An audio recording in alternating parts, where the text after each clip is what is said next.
John, there is a kind of courage that can be necessary in being a public spokesman of the gospel, a local church pastor or a Christian author.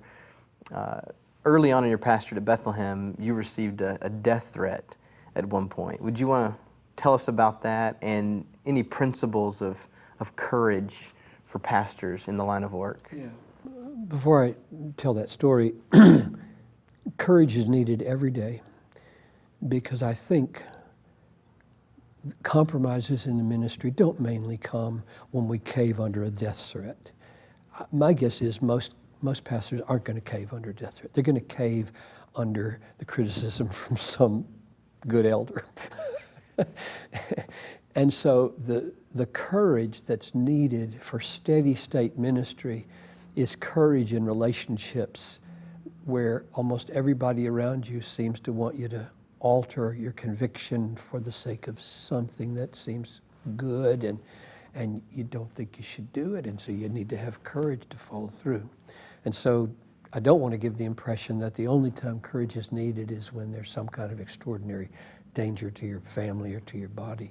But I will say that increasingly in our day, with the kinds of stands that we're called to take, not belligerently or stridently, but firmly, in regard to certain socially acceptable sins, we will be increasingly viciously criticized and maybe physically threatened because people will regard us as a threat to the democratic order or whatever.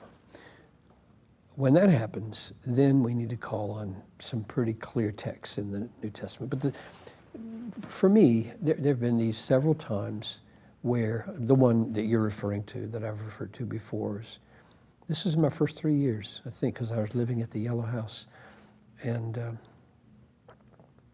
think it was Easter Sunday morning. It was one major Sunday morning, and I got this anonymous phone call that said, I'm going to take you out. I don't remember the exact words, but kill you. And I hung up, and I told Noel, and I called the police, and this is early in the morning, and they came, and I just told them what I heard, and they said, okay, well, we think we know about this kind of thing. Like maybe he had done that before to others. But later on, I prayed, and I walked over to church, and I thought, well, he might mean on the way to church. So what you do in those moments, I think, is, okay, I could go underground, I could stop ministering, I could, whatever. But I didn't feel that would be good for the church, certainly not on this given Sunday morning. You can imagine somebody just calling around all the pastors and saying they're going to kill them so that all the Easter services won't happen. Well, no way.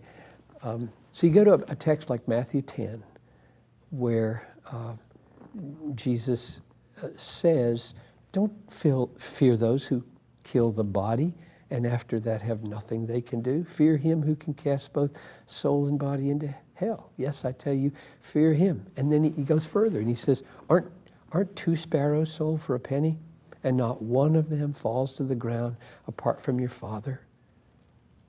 And the hairs of your head, aren't they numbered by your Father? Now, the point of those 2 little stories, the sparrow piece and the hair piece, is what? Sparrows are utterly inconsequential, and he's totally on top of it. He's in charge. No sparrow is out of course or dying without appointment. And no hair is turning white or black without God's appointment, which means I've got you covered. You're my child. I love you. I'm in charge of your life. I've got everything under control.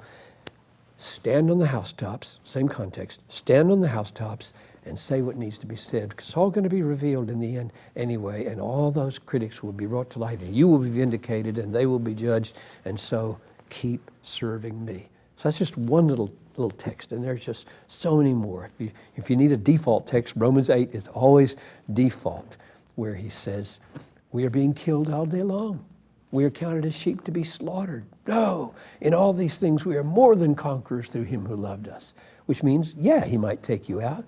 But if he takes you out, your church, more than a conqueror. God's going to bring incredible good out of this.